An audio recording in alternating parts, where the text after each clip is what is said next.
हर खबर पर होगी आपकी पकड़। डाउनलोड कीजिए एबीपी लाइव ऐप।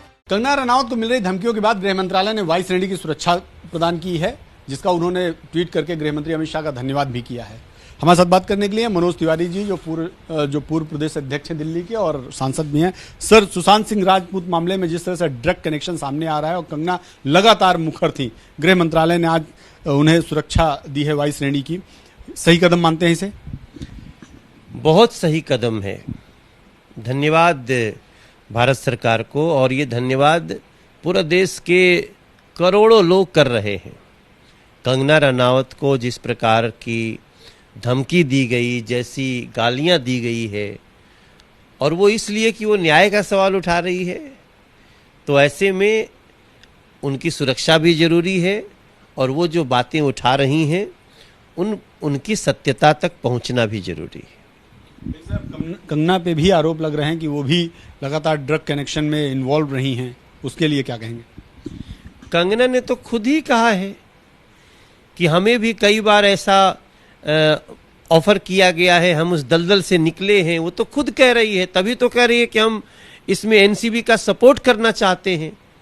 लेकिन समस्या तो ये बात की है कि कंगना रनौत कह रही है हम इस ड्रग के मकड़ जाल को तोड़ना चाहते हैं, हेल्प करना चाहते हैं, तो महाराष्ट्र सरकार परेशान हो जा रही है, महाराष्ट्र की पुलिस, मुंबई की पुलिस परेशान हो जा रही है। यही तो इस देश को समझ में नहीं आ रहा है ना। एनसीबी ने आज 10 दिन में ये सारी कड़ियां जोड़ दी ड्रग्स की, और अगर पुलिस उसको नहीं जोड़ पा रही है, सरकार नहीं जोड़ पा रही है, तो सवाल तो उठेंगे।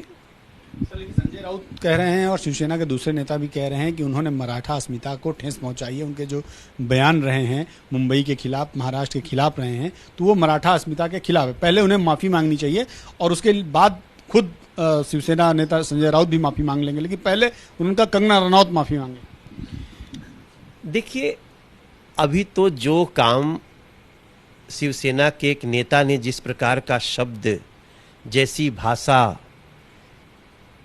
एक देश की इतनी सम्मानित लड़की को जो गाली उन्होंने दी है, अब उससे ये छुपने की कितनी भी कोशिश करें वो संभव नहीं है।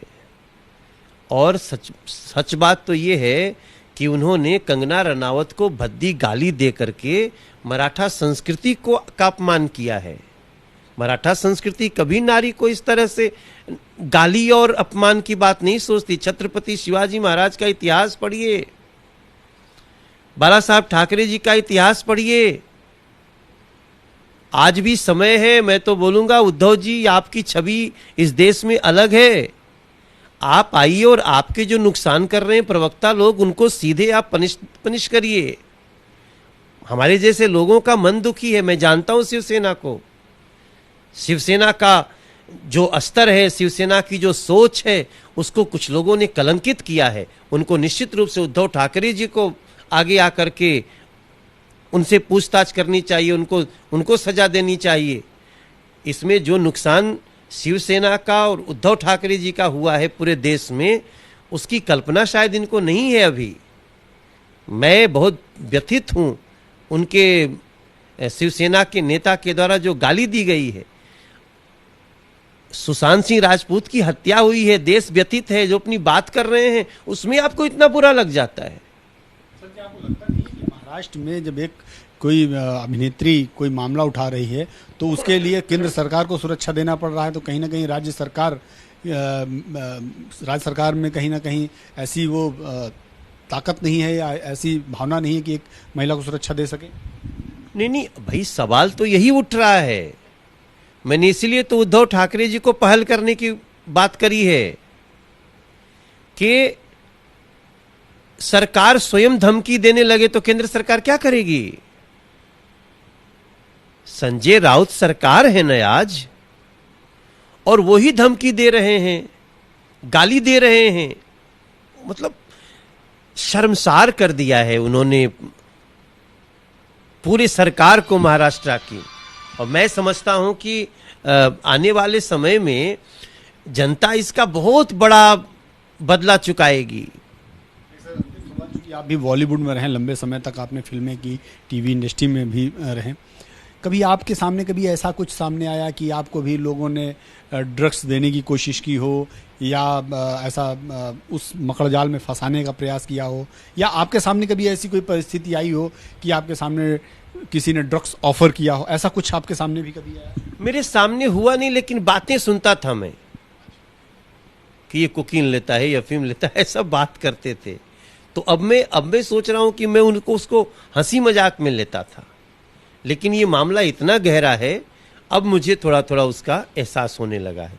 मैं सोचता था लोग बुराई करने के लिए ऐसा कह देते हैं, लेकिन जैसे सच्चाइयां खुल रही हैं तो जो मरमरिंग होती थी हमारे आसपास, चूंकि हम सिगरेट भी नहीं पीते, इसलिए वो उस दुनिया से अलग है हम लोग, लेकिन चर्चाएं तो हम सुनते रहते थे। उम्मीद है कि सर बॉलीवुड से डायरेक्ट कनेक्शन है या जो इस तरह की तस्करी होती थी ड्रग्स की, कोकीन की, इनका सफाया होगा, कुछ आसबंदी है? निश्चित रूप से सफाया होना चाहिए, हमें विश्वास है। और जो एनसीबी, सीबीआई जो सुशांत सिंह राजपूत के केस को देख रही है, इस ड्रग का सुशांत सिंह राजपूत की हत्या से कैसे कनेक्शन है, इसको भी प्रमाणित करें और सत्य तक पहुंचे। देश सत्य जानने को बेकरार है। करने के लिए जाहिर सी बात है, देश सत्य जानने के लिए बरकरार है। मनोज तिवारी हैं, साफ तौर पे कह रहे हैं शिवसेना की ऐसी रीति नहीं रही है जो आज देखने को मिली है। कैमरामैन कपिल मिश्रा के साथ Neeraj Pandey, ABP news, Delhi. ABP news आपको रखे आगे।